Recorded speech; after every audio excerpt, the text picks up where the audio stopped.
Baik Bapak Ibu, terima kasih atas kehadirannya untuk siang hari ini. Sebelum kita memulai kegiatan kita, marilah kita berdoa terlebih dahulu. Mungkin Ibu Dea bisa memimpin doa.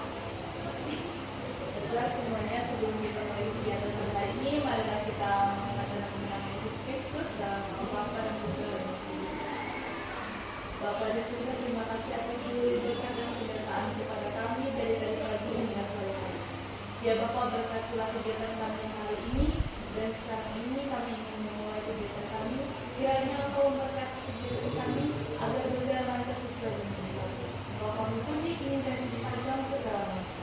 Amin. Terima kasih Ibu Dea. Mari kita memulai kegiatan kita dan saya serahkan ke Pak Edi. Baik, selamat siang Bapak Ibu semuanya.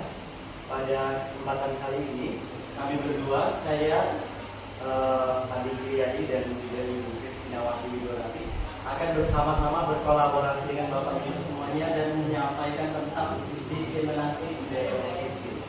Sebelumnya yang kami hormati Wakil Kepala Sekolah yang sudah hadir di sini.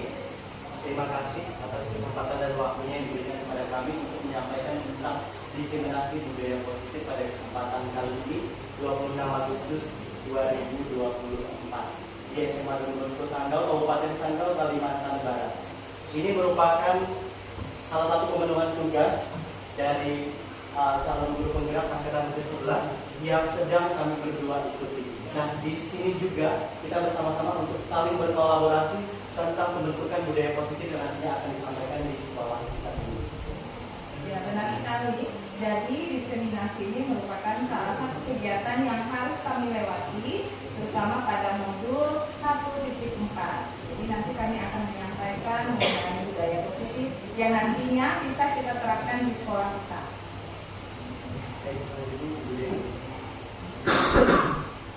Baik, salam dan bahagia. Selamat datang para guru hebat dimanapun semua berada, dan untuk kita semua yang hadir di sini, menyebarkan pemahaman dan pengalaman penerapan budaya positif. Sebelumnya, boleh kita berdiri terlebih dahulu. Kita ice breaking terlebih dahulu.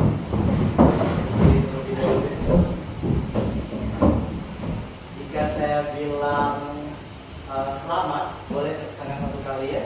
Kemudian kalau pagi, tepuk tangan 2 kali. Dan selamat pagi itu tepuk tangannya 2 kali. Nanti baru kita ganti dengan tepuk selamat siang. Kita mulai dari yang pagi ya. Kalau selamat tadi tepuk tangan berapa kali? 1 kali. Kalau pagi? 2. Kalau selamat pagi? 2. 3 kali.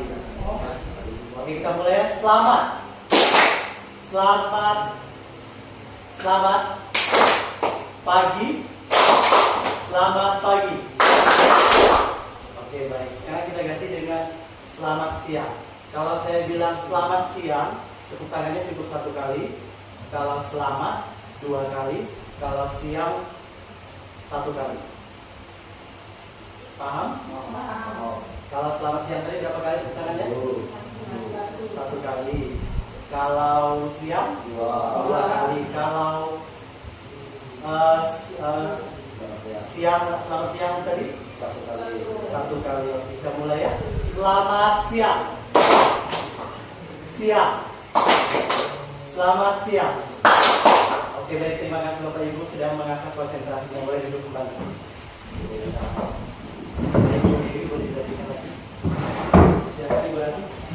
Oke, baiklah, kita masuk ke acara inti kita. Pada kesempatan kali ini kami akan memaparkan terlebih dahulu tentang konsep inti budaya positif, di mana yang pertama adalah perubahan paradigma belajar.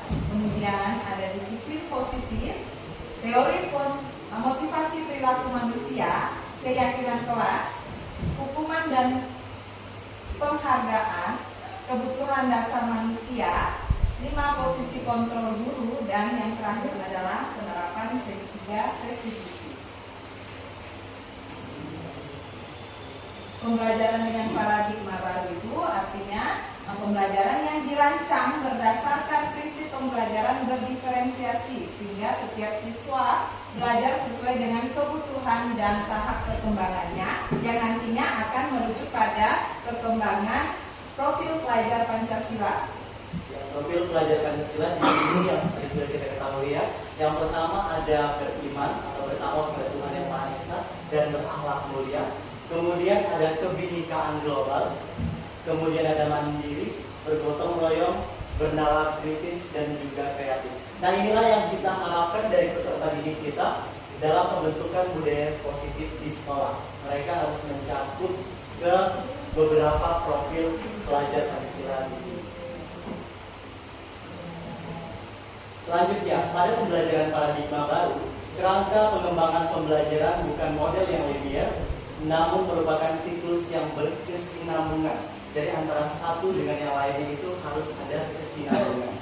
Pembelajaran paradigma baru mencakup pemetaan standar kompetensi merdeka belajar dan asesmen kompetisi minimal, sehingga menjamin ruang yang lebih leluasa bagi pendidik untuk merumuskan rancangan pembelajaran dan asesmen sesuai dengan karakteristik dan kebutuhan peserta didik. Jadi kita harus memenuhi karakteristik dan kebutuhan dari setiap individu peserta didik yang beragam sesuai dengan kodrat alam dan zamannya.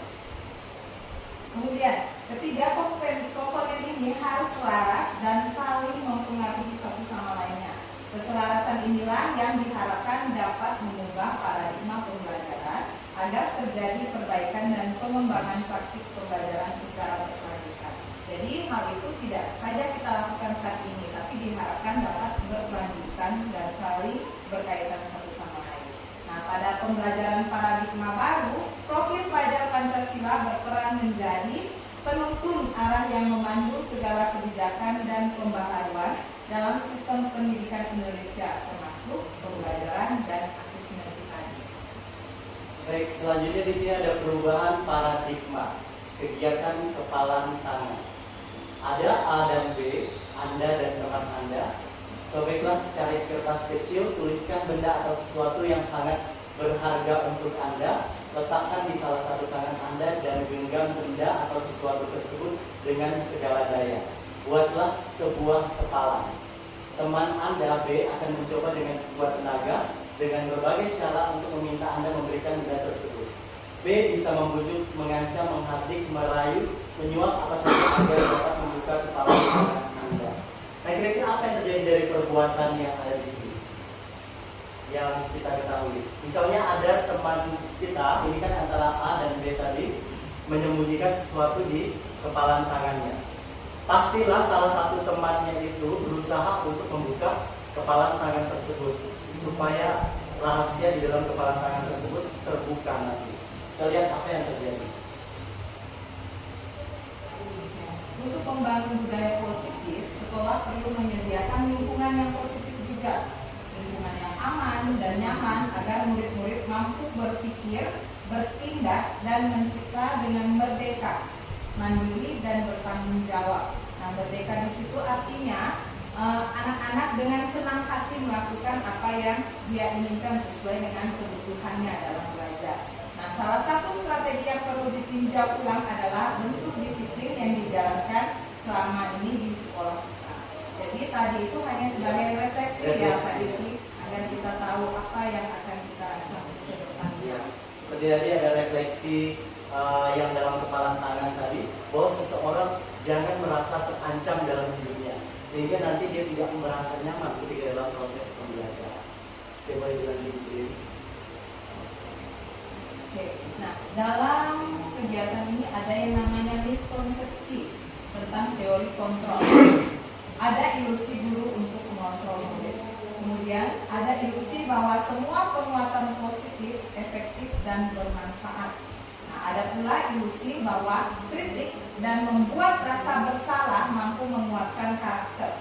Dan yang terakhir ada ilusi bahwa orang dewasa berhak memaksa. Kadang tanpa disadari kita itu melakukan hal-hal seperti yang disampaikan ini. Kita merasa kita lebih dewasa, jadi kita tanpa sadar ternyata sudah memaksa orang lain, terutama murid kita. Nah, kita nanti akan melihat di mana posisi kita sebagai seorang guru. Ilusi guru mengontrol murid. Pada dasarnya kita tidak dapat memaksa murid berbuat sesuatu jika murid tersebut memilih untuk tidak melakukannya, walaupun tampaknya kita sedang mengontrol perilaku murid tersebut. Hal ini karena murid tersebut sedang mengizinkan dirinya dikontrol. Nah, biasanya kita cenderung untuk mengontrol murid, mendikte murid untuk melakukan berbagai hal, tetapi tidak berdasarkan keinginan murid tersebut. Jadi dia tidak merasa nyaman dalam proses pembelajaran. Selanjutnya, ilusi bahwa semua penguatan positif efektif dan bermanfaat.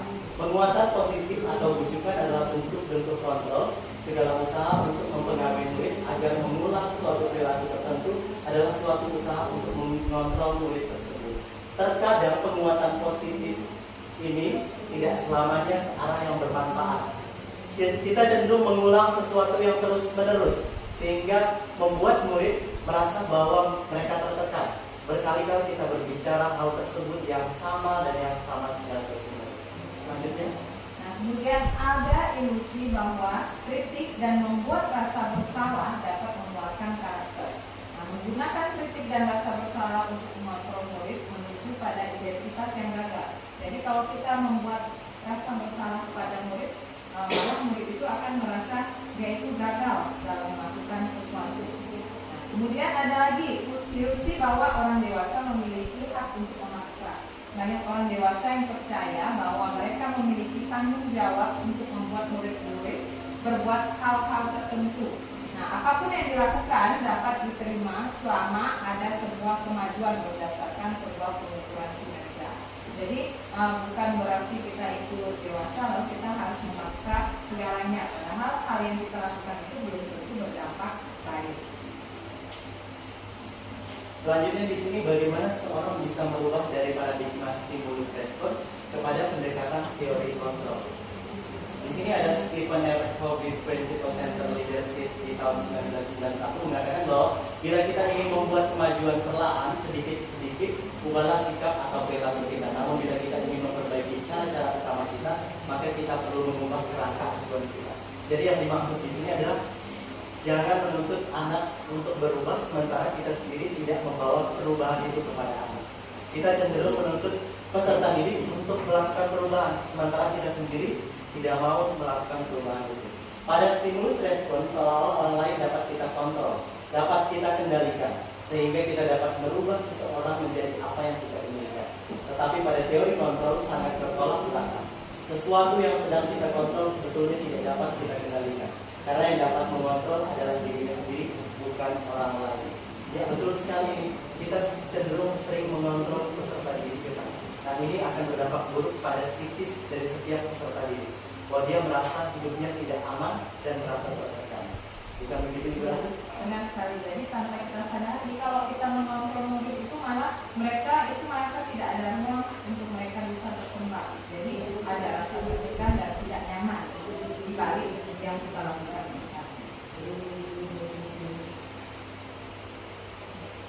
Kemudian ada mengubah paradigma stimulus respon ke pendekatan teori kontrol.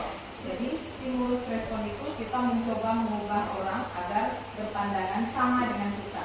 Tapi menurut teori kontrol itu kita harus berusaha memahami pandangan orang lain tentang dirinya. Jadi tidak ada paksaan di situ. Nah, kemudian ada lagi perilaku buruk dilihat sebagai suatu kesalahan. Nah, tentu kita kadang tanpa sadar melakukan itu, kan? Tapi seharusnya yang kita lakukan itu adalah semua perilaku itu memiliki tujuan. Kemudian ada lagi, orang lain bisa mengontrol saya. Nah, seharusnya dalam teori kontrol itu yang baik adalah hanya diri kita yang bisa mengontrol diri kita sendiri. Kemudian pemaksaan ada pada saat rujukan gagal. Ini diubah menjadi kolaborasi dan konsensus menciptakan pilihan-pilihan baru.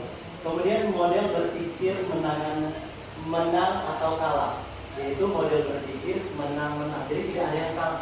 Jadi kita cenderung menganggap murid kita itu, oh ini tidak benar, tapi kita harus menganggap bahwa semuanya benar dan ada tujuan dilakukan. Misalnya seperti perilaku buruk dilihat sebagai suatu kesalahan.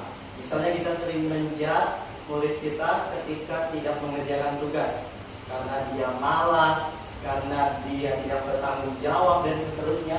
Padahal semua perilaku memiliki tujuan. Kita tidak cross check sebelumnya. Mungkin saja dia di rumah beban membantu orang tua, atau ada masalah, atau ada problem, seperti ada contoh anak terlambat, tanpa kita cross check ternyata dia membantu orang tuanya terlebih dahulu atau menjaga adiknya di rumah. Jadi semua perilaku itu memiliki tujuan. Oke, boleh dilanjutkan. Oke, kita masuk pada poin penting kita yaitu disiplin positif. Nah, dalam budaya kita, makna kata disiplin itu telah berubah menjadi sesuatu yang kita lakukan. Nah, seseorang untuk mendapatkan kepatuhan. Jadi seperti yang kita tahu, disiplin itu berarti patuh terhadap sesuatu yang sudah dirancang. Nah, kita cenderung menghubungkan kata disiplin dengan ketidaknyamanan. Nah, kemudian merupakan salah satu pendekatan disiplin diri yang memampukan seseorang untuk mengontrol perilakunya adalah kesadaran dan bertanggung jawab atas tindakan sebagai wujud menghormati diri sendiri dan orang lain. Jadi di satu sisi kita pengen disiplin itu juga suatu cara yang menghormati diri kita. Kalau kita disiplin berarti kan kita punya poin plus di mata orang lain. Nah, disitulah poin menghormati diri sendiri itu tadi. Nah, kemudian sebagai pendidik, tujuan kita adalah menuntut murid untuk memiliki disiplin diri, sehingga mereka bisa berperilaku yang mengacu pada nilai-nilai kebajikan universal dan memiliki motivasi intrinsik bukan ekstrinsik. Ya, betul sekali. Jadi sebagai pendidik kita menuntut murid-murid kita ini menciptakan disiplin diri. Bukan disiplin diri ini tercipta dari luar karena ada keinginan-keinginan tertentu, tetapi motivasi ini muncul dari dalam peserta didik, sehingga nanti yang muncul adalah nilai-nilai kebajikan universal. Cenderung murid selama ini berdisiplin itu karena dorongan dari orang lain, bukan dari dirinya sendiri. Nah, itulah yang perlu kita munculkan. Pendekatan disiplin positif tidaklah tentang anak atau peserta didik secara langsung, tetapi tentang diri dan cara kita sendiri, baik sebagai orang tua, guru, ataupun orang dewasa yang memberikan dampak dan pengaruh positif kepada anak dan peserta didik. Nah, seperti yang kita tahu di sekolah kita itu kan ada peraturan, nah di mana kita harus datang tepat waktu. Jadi sebelum anak itu bisa datang tepat waktu, tentunya kita sebagai pendidik harus mencontohkan terlebih dahulu bahwa memang kita itu harus datang tepat waktu, bukan karena suatu peraturan, tetapi memang harus dari dasar diri kita untuk menghargai apa yang sudah kita sepakati. Berikutnya pendekatan disiplin positif. Yang pertama merupakan kemampuan individual pendidik untuk membina atau mendidik peserta didik secara individual ataupun secara kelompok. Kemudian pendekatan secara individual atau kelompok perlu mendapatkan dukungan kebijakan sekolah dan peran serta pemangku kepentingan sekolah. Nah, hal ini perlu berkolaborasi. Jadi tidak hanya satu orang yang menerapkan ini semua, tetapi kita semua. Tadi kita ada sedikit menyinggung tentang nilai-nilai kebajikan universal.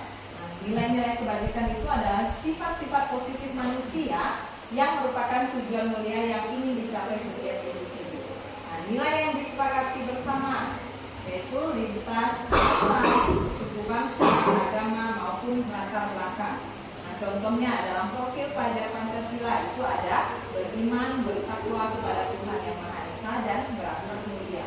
Kemudian ada nilai mandiri, bernalar kritis, berkebinekaan global, bergotong royong, dan kreatif. Kemudian motivasi perilaku manusia.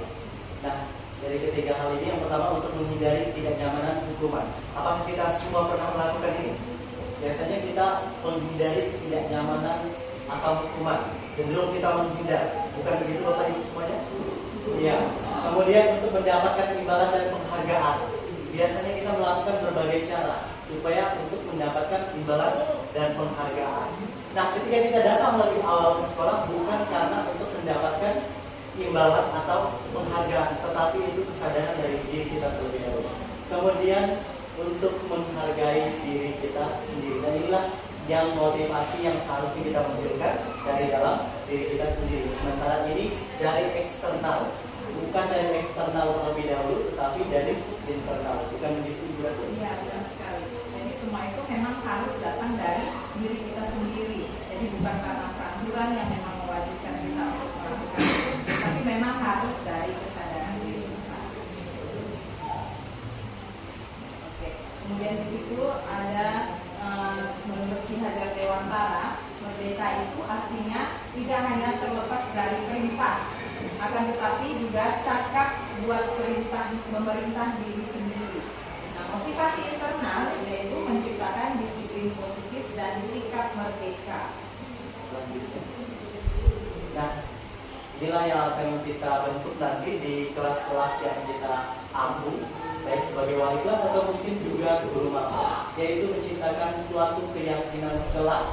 Keyakinan kelas itu dulu kita menyebutnya sebagai kesepakatan kelas, tapi kita mengubahnya menjadi suatu keyakinan kelas yang juga akan disepakati oleh murid-murid. Mengapa tidak peraturan saja? Nah, mengapa harus keyakinan kelas?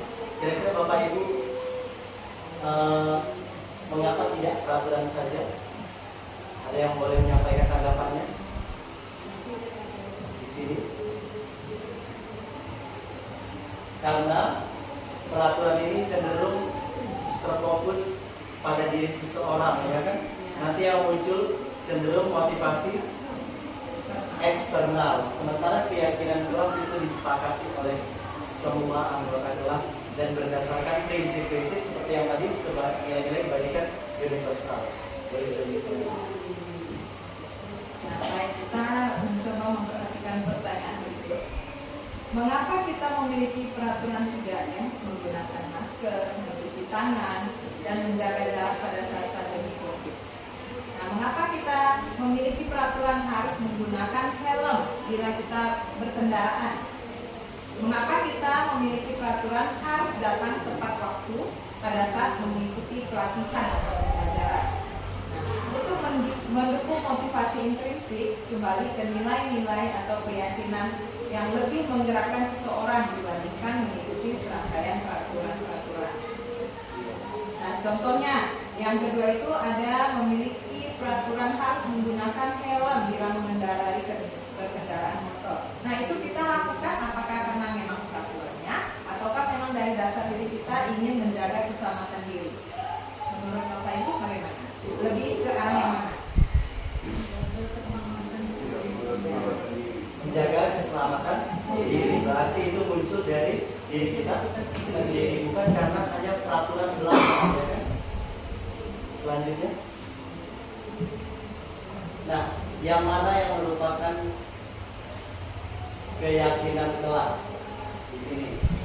Kesepakatan kelas datang tepat waktu, mengucapkan salam, jaga kebersihan sekolah, kemudian berdoa sebelum dan sesudah kegiatan, aktif dalam pembelajaran, tertib. Nah, yang merupakan kesepakatan kelas di sini kita ubah di sini. Kami guru dan murid yang saling menyayangi. Kami murid yang semangat belajar. Kami murid yang peduli dengan teman-teman. Yang ini cenderung ke arah peraturan sekolah, seperti aktif dalam pembelajaran atau tertib, berdoa sebelum dan sesudah kegiatan. Nah, itu aturan-aturan yang memang dibuat oleh sekolah, dijadikanlah sebagai kesepakatan kelas. Kesepakatan kelas itu memiliki nilai-nilai kebaikan kita. Ya, nilai kebaikan universal. Selanjutnya. Bagaimana kita membuat keyakinan kelas? Yang pertama itu dia lebih abstrak daripada peraturan. Kemudian berupa pernyataan yang universal, dibuat dalam bentuk kalimat yang positif. Sedikit saja agar lebih mudah diingat. Kemudian sesuai dengan kondisi kelas dan sekolah agar mudah untuk diterapkan. Dan yang terakhir, semua warga kelas atau sekolah dilibatkan saat membuat keyakinan kelas itu tersebut.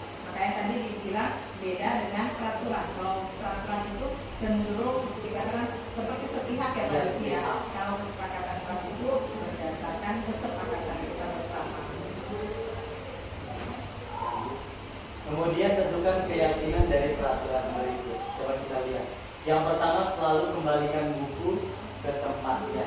Keyakinan yang ada di sini yang dapat ditemukan yang pertama adalah tanggung jawab. Kemudian dilarang mengganggu orang lain, yaitu Nilai kebajikan yang muncul adalah menghormati orang lain.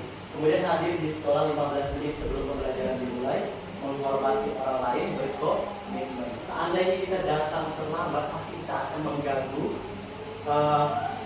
kondisi yang berada di dalam pembelajaran tersebut. Misalnya murid-murid sudah datang sementara gurunya belum datang, terlambat tadi. Sebaliknya ada murid kita yang terlambat seperti itu, dan itu tidak menghormati orang lain. Kemudian dilarang melakukan kekerasan, itu misalnya keselamatan dan menghormati orang lain. Kemudian ada lagi dilarang menggunakan narkoba, itu artinya kita peduli terhadap kesehatan. Kemudian ada lagi bergantian atau menunggu giliran, itu artinya kita menghormati orang lain dan bersabar. Kemudian ada lagi gunakan masker, artinya kita peduli terhadap kesehatan dan keselamatan diri kita. Dan yang terakhir ada jangan berlari di kelas atau di koridor. Nah, artinya itu kita menjaga keselamatan dan keamanan. Nah, proses merumuskan keyakinan kelas, misalnya di kelas 12 IPS 4 ini, yang pertama berdiskusi mengenai peraturan. Jadi yang pertama kita lakukan jika ingin merumuskan keyakinan kelas ya Bapak Ibu, yang saya pernah terapkan, yaitu berdiskusi terlebih dahulu mengenai peraturannya. Misalnya kita sebagai wali kelas tanyakan terlebih dahulu kepada peserta didik apa rencana kita di dalam ruang kelas ini nanti. Misalnya ketika sudah mengambil buku di lemari, kembalikan lagi. Kemudian merumuskan peraturan menjadi keyakinan. Sebelumnya kan itu kalimat-kalimatnya berupa aturan pemerintah. Kita rumuskan ini menjadi sebuah keyakinan. Dan yang berikutnya nanti itu kesepakatan kelas itu kita tempel seperti di sini di dalam ruang kelas yang kita gunakan untuk diskusi bersama ini. Di sini sudah ada kesepakatan kelasnya. Nah, itu bisa kita terapkan nanti, dan Bapak Ibu juga bisa terapkan di kelas-kelas lainnya. Selanjutnya, kemudian diskusi tentang keyakinan kelas. Jadi setelah keyakinan kelas itu dibuat tadi dan disepakati, didiskusikan lagi mana yang kurang, mana yang lebih, dan mana yang ingin ditambahkan. Jika sudah selesai semuanya, maka itulah yang akan diterapkan dan yang akan disepakati oleh masing-masing anggota kelas itu, termasuk Bapak Ibu. Nah, kalau slide yang ini merupakan proses perumusan keyakinan kelas yang sudah saya lakukan di kelas saya, yaitu di 12 IPA. Nah, yang pertama, saya meminta peserta didik secara bergantian menyampaikan kelas impian yang mereka harapkan. Jadi dengan cara bergiliran menyampaikan itu, kita punya gambaran nanti kesepakatan kita. Kemudian guru dan murid secara bersama-sama merumuskan keyakinan kelas berdasarkan nilai-nilai kewajiban. Nah, setelah kita tahu apa saran pendapat dari peserta didik, nanti kita bersama-sama merumuskan kembali untuk keyakinan kelasnya. Nah, kemudian ada lagi hukuman dan penghargaan. Di sini ada kasus, bisa kita simak. Iva kurang menguasai mata pelajaran matematika, sehingga pada saat pelajaran tersebut dia lebih banyak berdiam diri atau menggambar di buku pelajarannya. Nah, pada saat guru matematikanya, Pak Seno, menanyakan pertanyaan Iva menjadi gugup dan tak sengaja menjatuhkan tasnya dari kursi. Secara tiba-tiba menjadi gagap pada saat berupaya menjawab. Nah, seluruh kelas pun tertawa melihat perilaku Iva yang bicaranya gagap dan terkejut tersebut. Pak Seno pada saat itu membiarkan teman-teman Iva menertawakan Iva yang gagap dan malu luar biasa, dan malahan minta Iva untuk maju ke depan dan berdiri di depan kelas sambil menunjuk hidungnya karena tidak bisa menjawab pertanyaan dari Pak Seno. Kelas semakin gaduh dan anak-anak pun tertawa melihat Iva di depan kelas memegang ujung hidungnya. Nah, kira-kira dari yang dilakukan Pak Seno, apakah Bapak Ibu setuju dengan tindakan Pak Seno terhadap Iva? Setuju atau tidak? Tidak setuju. Ya. Mengapa? Ada yang bisa memberikan alasannya? Karena akan dijatuhkan jumlah seseorang. Ya, benar. Ada yang lain lagi Bapak Ibu? Selain menjatuhkan mental, kira-kira Ivanya menjadi bagaimana perasaannya? Pasti dia merasa dikucilkan. Dikucilkan, kemudian merasa malu juga ya. Menurut Anda, menurut Bapak Ibu, tindakan Pak Seno terhadap Rifa adalah sebuah hukuman atau konsekuensi? Konsekuensi. Harusnya yang dilakukan adalah konsekuensi, bukan hukuman seperti ini tadi. Selanjutnya, nah berdasarkan kasus di atas, maka kita bisa menyimpulkan bahwa hukuman bersifat tidak terencana atau tiba-tiba. Anak atau murid tidak tahu apa yang akan terjadi dan tidak dilibatkan.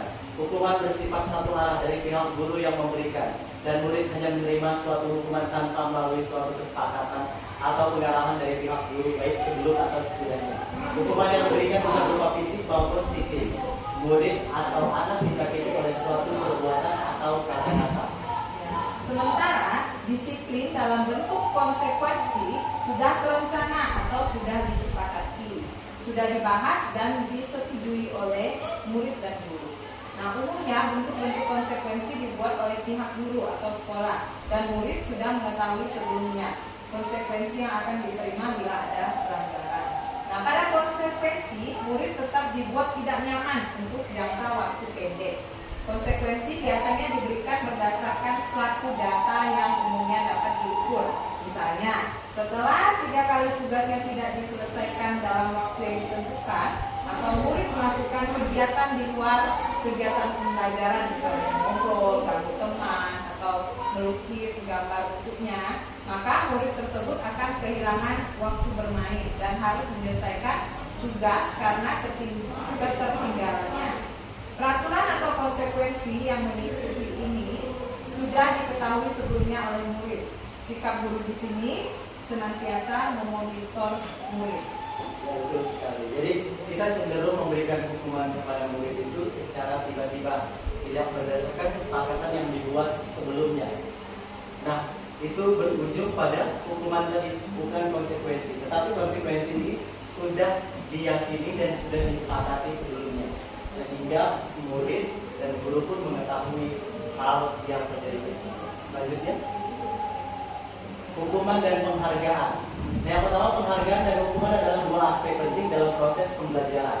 Penghargaan dapat meningkatkan motivasi dan memberikan rasa percaya diri kepada siswa, sementara hukuman dapat membentuk perilaku siswa agar lebih baik dan mengurangi perilaku negatif. Seringkali hukuman dapat menciptakan rasa takut, perasaan tidak aman, dan bahkan pembalasan dalam diri individu yang menerima hukuman tersebut. Nah, kadang murid malu untuk bertanya kepada guru karena dia takut dihukum, takut jawabannya nanti salah, dan jangan sampai kita menciptakan hal yang seperti itu. Selanjutnya, penghargaan sebagai bentuk hukuman yang membangun. Jadi penghargaan sebagai hukuman mungkin kedengarannya bertentangan, tetapi sebenarnya dapat menjadi alat yang kuat dalam membentuk perilaku positif, pengembangan diri, dan keterampilan individu jika berjalan dilakukan dengan tepat. Nah, di sini kita memasuki konsep penghargaan sebagai bentuk hukuman yang lebih positif dan membangun. Daripada kita menggunakan konsekuensi negatif, kita dapat menggantinya dengan konsekuensi positif, yaitu mengubah perilaku. Ini bukanlah penghargaan dalam arti konvensional, di mana seseorang diberikan hadiah karena melakukan sesuatu yang baik, tetapi lebih tentang menggunakan apresiasi dan pengakuan sebagai alat untuk memperkuat perilaku positif dan membangun motivasi. ya betul sekali. Jadi penghargaan yang diberikan di sini itu untuk memotivasi dan secara bertanggung jawab, bukan juga penghargaan yang justru membuat peserta didik itu semakin berkembang ke arah yang negatif lagi. Selanjutnya, nah yang berikutnya mengubah perilaku. Yang pertama di sini mengubah perilaku. Misalnya dalam konteks pendidikan, guru dapat menggunakan pujian, ini terkait dengan penghargaan tadi, dan pengakuan untuk mengubah perilaku siswa yang sebelumnya tidak tertib menjadi lebih tertib. Dalam hal ini penghargaan berfungsi sebagai hukuman, karena dengan mengapresiasi perilaku yang diinginkan, siswa mungkin lebih cenderung menghindari perilaku yang tidak diinginkan untuk mencegah kehilangan pengakuan tersebut. Misalnya ketika siswa sudah mengerjakan tugas-tugasnya yang sebelumnya dia jarang mengerjakan tugas, bisa kita beri pujian. Wah bang, Misalnya, tahulah peserta didik, kamu sudah sangat rajin ya sekarang, semoga terus dikembangkan karena kamu menjadi lebih baik sekarang ini misalnya. Kemudian yang berikutnya, mengembangkan diri. Nah, di luar pendidikan, penghargaan dapat digunakan sebagai hukuman yang membangun dalam konteks pengembangan diri. Misalnya, seorang individu berusaha untuk mencapai tujuan pribadi dengan memberikan penghargaan diri sendiri. Kalau bahasa sekarang itu dalam bahasa Inggris apa? Self reward. Ya, setiap kali mereka mencapai tonggak tertentu. Hal ini memberikan intensi untuk mencapai lebih banyak prestasi, menggantikan dorongan untuk menghindari hukuman. Nah, kita perlu menghargai diri kita sendiri dengan memberikan hadiah pada diri kita sendiri itu tadi, sehingga nantinya kita bisa lebih mengembangkan diri kita. Selanjutnya, dan di sini yang berikutnya mengukur kemajuan. Penghargaan sebagai bentuk hukuman dapat digunakan untuk mengukur kemajuan dan motivasi seseorang. Misalnya dalam konteks olahraga, atlet mungkin dapat pengakuan atau penghargaan jika mereka mencapai target latihan mereka. Ini dapat menjadi hukuman yang membangun yang memberikan dorongan tambahan untuk mencapai target.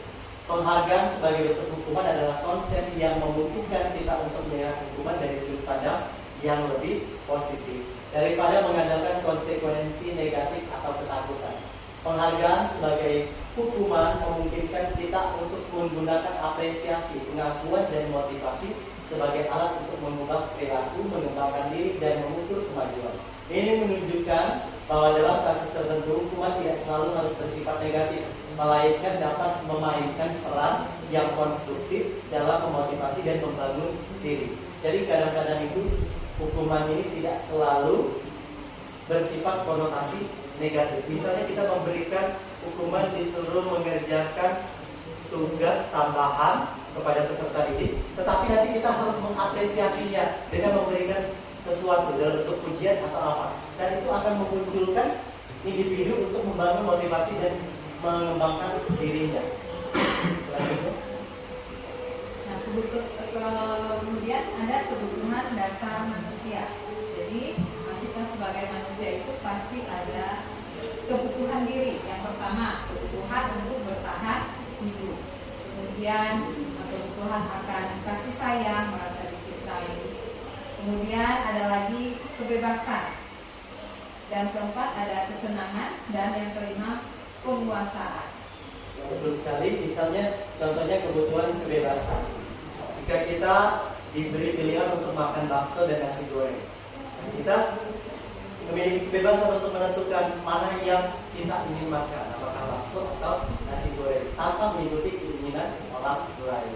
Selanjutnya, kalimat kebutuhan dasar manusia ini menurut Dr. William Glasser dalam Choice teorinya, kebutuhan bertahan hidup. Contoh kebutuhan bertahan hidup atau survival adalah kebutuhan yang bersifat fisiologis untuk bertahan, misalnya kesehatan, rumah, dan makanan. Kebutuhan biologis sebagai bagian dari proses produksi, termasuk kebutuhan untuk tetap bertahan hidup.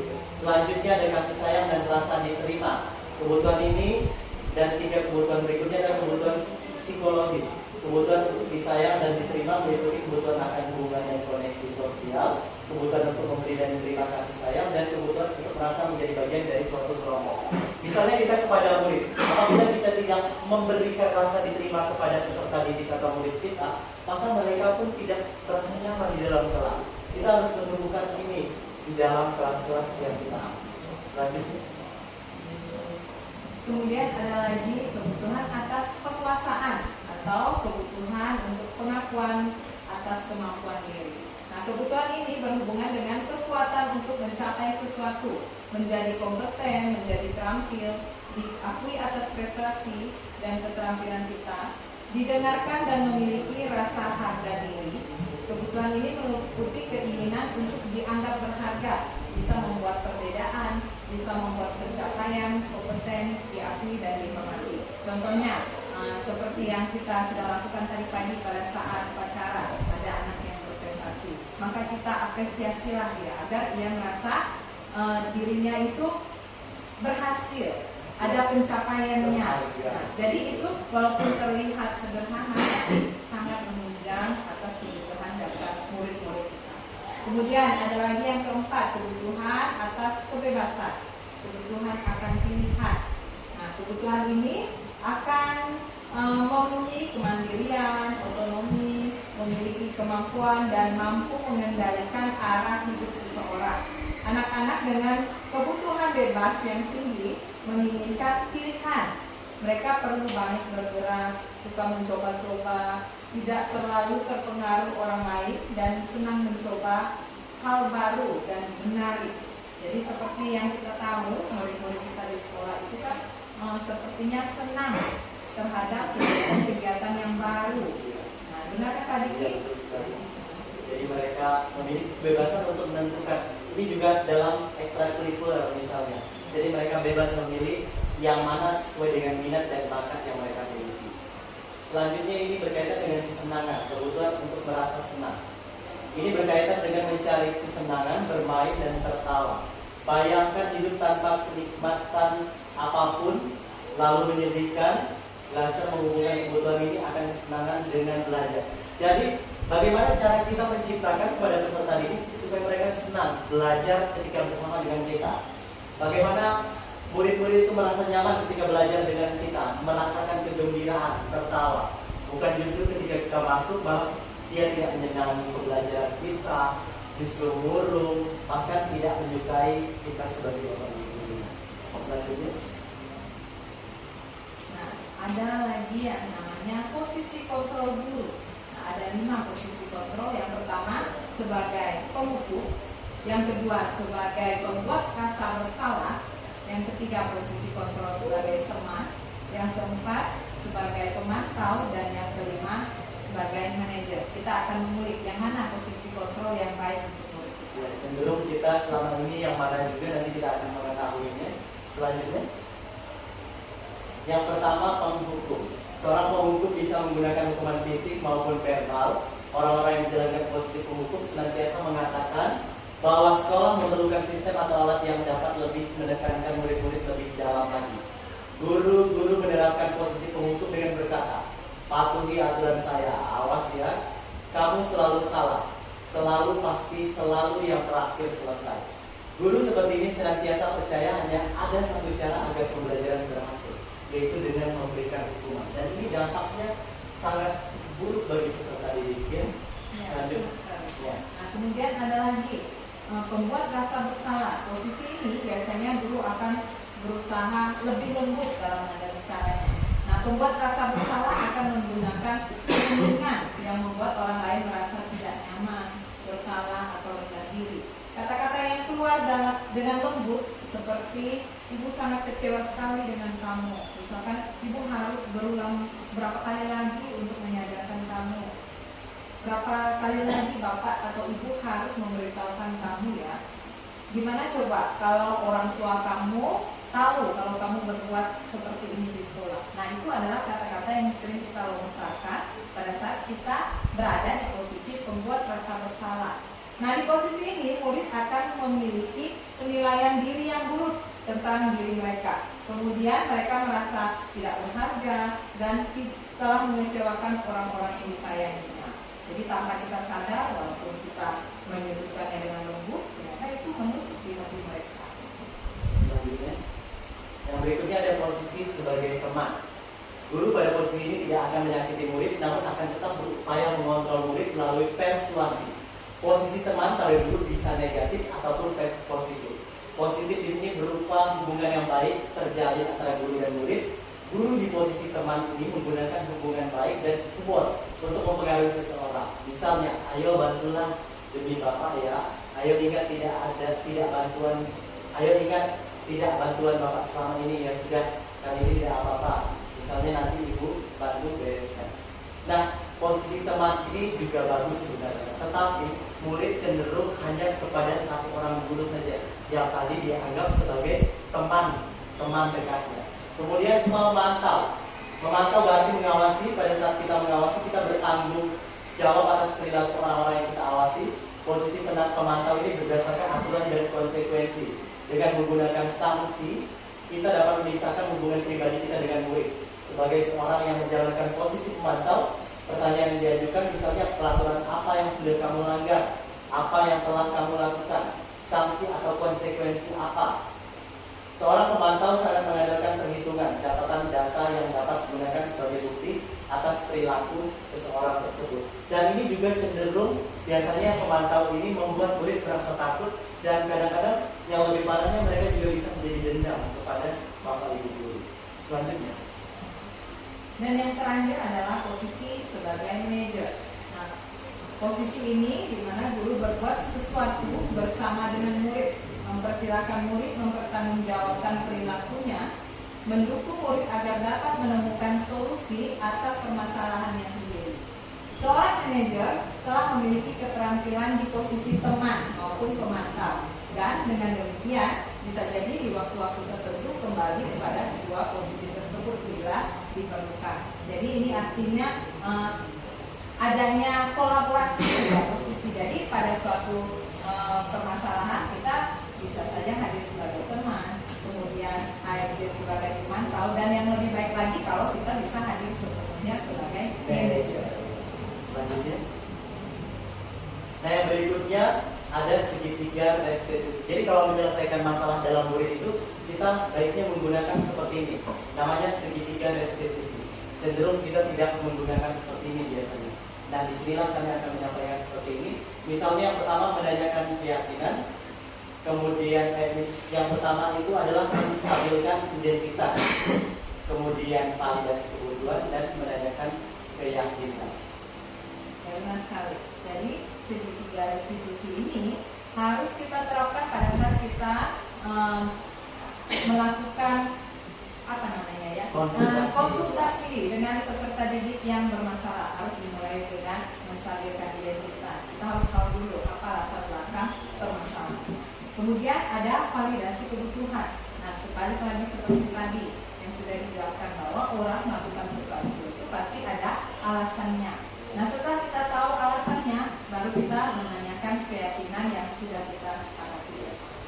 Cenderung kita ketika anak melakukan kesalahan, kita langsung saja menjudge mereka. Misalnya tadi terlambat, tanpa kita menstabilkan identitas, tapi kita langsung saja, kamu ini terlambat seperti ini, sudah berulang-ulang kali, tapi kita tidak menstabilkan identitas. Misalnya tanya terlebih dahulu apa alasannya, kemudian tanya lagi keyakinannya, supaya komunikasi yang baik dengan peserta didik pun terjalin dan kita tahu alasan dibalik keterlambatan itu semua. Selanjutnya.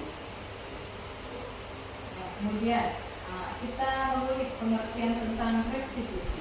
Nah, restitusi ini adalah sebuah pendekatan untuk menciptakan disiplin positif. Restitusi adalah proses menciptakan kondisi bagi murid untuk memperbaiki kesalahannya mereka, sehingga mereka bisa kembali pada kelompok mereka dengan karakter yang lebih kuat. Ini sudah dipaparkan dosen di bukunya di tahun 2004. Kemudian restitusi juga adalah proses kolaboratif yang mengajarkan murid untuk mencari solusi atas masalahnya dan membantu murid berpikir tentang orang seperti apa yang mereka inginkan dan bagaimana mereka harus memperlakukan orang lain. Jadi kita harus mengulik dulu, mengingatkan mereka apa yang ingin mereka capai dan bagaimana dia ingin diperlakukan agar nantinya dia bisa berpikir apa yang harus dilakukan untuk memperlakukan orang lain. Selanjutnya di bawah ini adalah ciri-ciri restitusi yang membedakan dengan program disiplin lainnya. Restitusi bukan untuk menebus kesalahan, namun untuk belajar dari kesalahan. Restitusi memperbaiki hubungan. Restitusi adalah tawaran, bukan paksaan. Restitusi menuntut untuk melihat ke dalam diri. Jadi dengan mengadakan restitusi kepada peserta didik, maka ini akan memperbaiki hubungan. Kita tidak serta-merta langsung menghakimi peserta didik tersebut. Ya, jadi memang restitusi itu sebaiknya memang kita terapkan ya Pak Diki, perlahan-lahan kita mencoba untuk menjalankan. Kemudian ada menstabilkan identitas. Nah, bagian dasar dari segitiga bertujuan untuk mengubah identitas anak dari orang yang gagal karena melakukan kesalahan menjadi orang yang sukses. Anak yang melanggar peraturan karena sedang mencari perhatian adalah anak yang sedang mengalami kegagalan. Nah, dia mencoba untuk memenuhi kebutuhan dasarnya, namun ada benturan.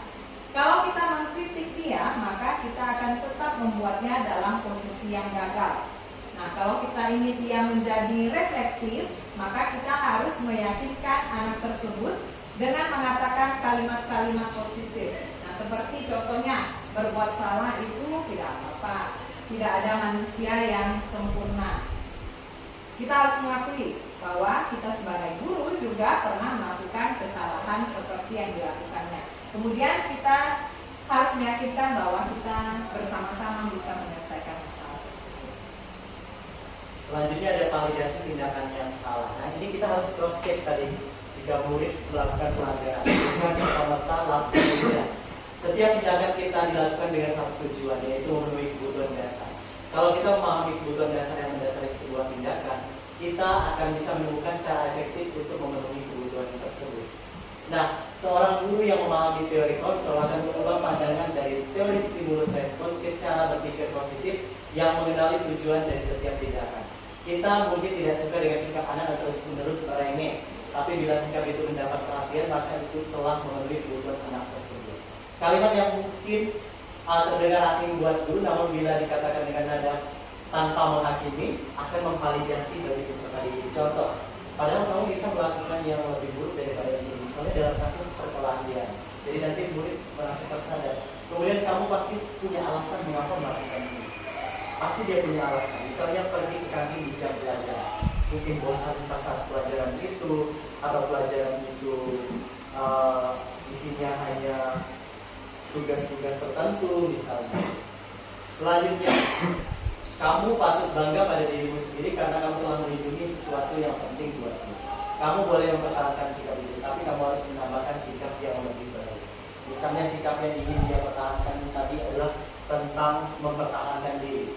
Tetapi dia harus tahu juga sikap itu berdampak seperti apa, dan ada yang perlu ditambahkan dari sikap tersebut, yaitu menghargai atau menghormati orang lain. Selanjutnya, kemudian ada menanyakan keyakinan.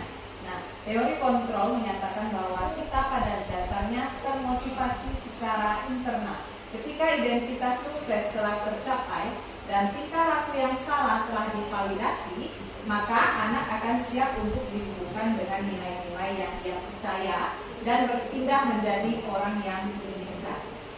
Pertanyaan-pertanyaan di bawah ini menghubungkan keyakinan anak dengan keyakinan kelas atau keluarga. Misalnya kita bisa memberikan pertanyaan, apa yang kita percaya sebagai kelas atau keluarga?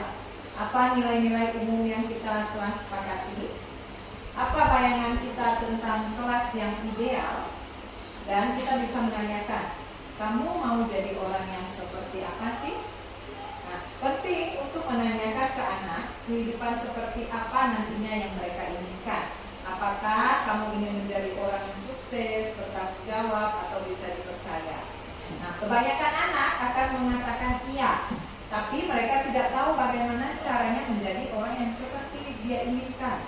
Nah, kita sebagai guru dapat membantunya dengan bertanya, seperti apa jika mereka menjadi orang seperti itu? Apa dampaknya? Apa keuntungannya?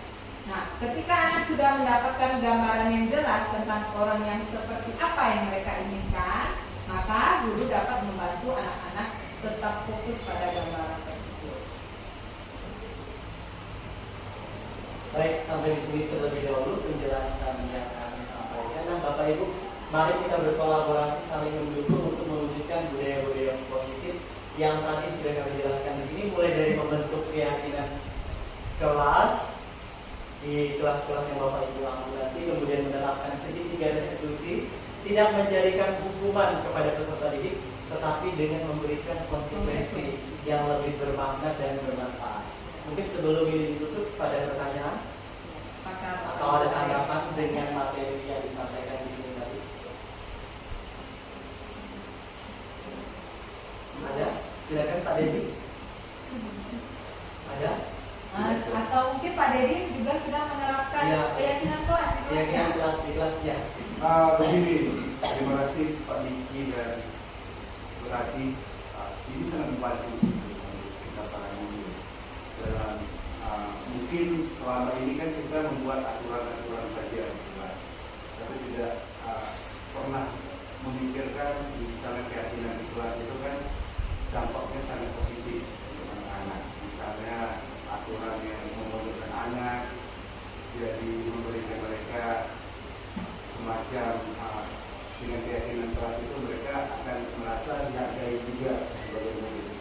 seperti itu sih. Mungkin kedepannya akan diterapkan juga. Baik, terima kasih. Ada lagi Bapak Ibu? Ya, silakan Ibu Rinda. Mungkin ada masukan. Apakah Ibu Rinda sudah menerapkan keyakinan kelas di 10B? Kalau keyakinan kelas di kelas 10B itu tadi ada beberapa yang sudah, cuman lebih banyak ke peraturan kali tadi, karena tadi belum memahami dengan benar apa yang ada. Setelah ini ikuti Bapak dan berarti nanti akan dibetulkan kembali untuk berkolaborasi dengan peserta didik dalam kelas supaya lebih lancar ke depannya mereka. Ya, Terima betul kasih sekali. atas ilmunya juga Ibu Latri dan Mr. Diki. Iya, betul Sangat sekali. membantu sekali kami dalam hal menjadi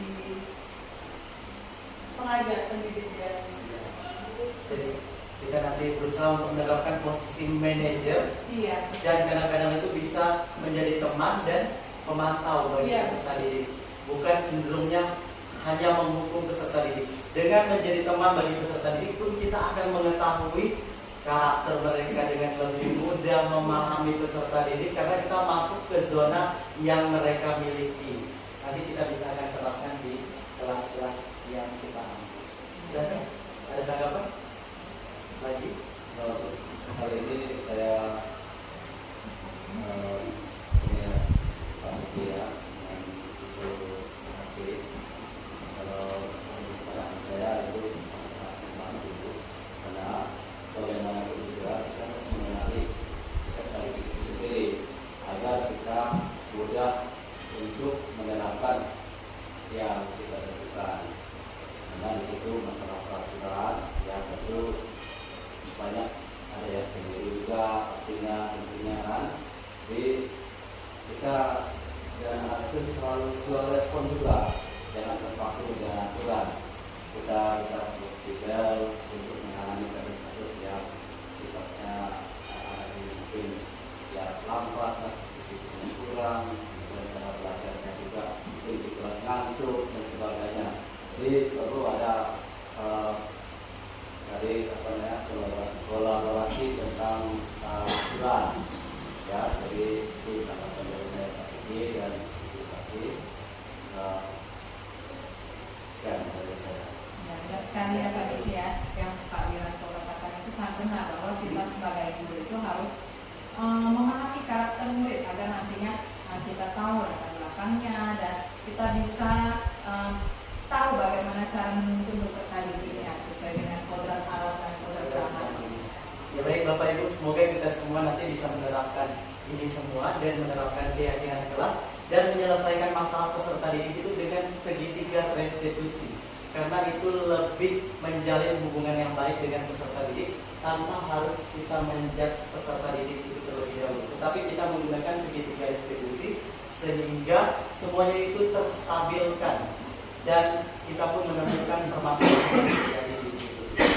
Berarti Ya benar sekali. Nah, diharapkan dengan penerapan segitiga restitusi nantinya kita akan menuntut anak untuk menerapkan yang dimana nilai-nilai yang tercantum dalam profil pelajar Pancasila. dan itu semua muncul dari motivasi intrinsik dari dalam peserta didik untuk melakukan itu.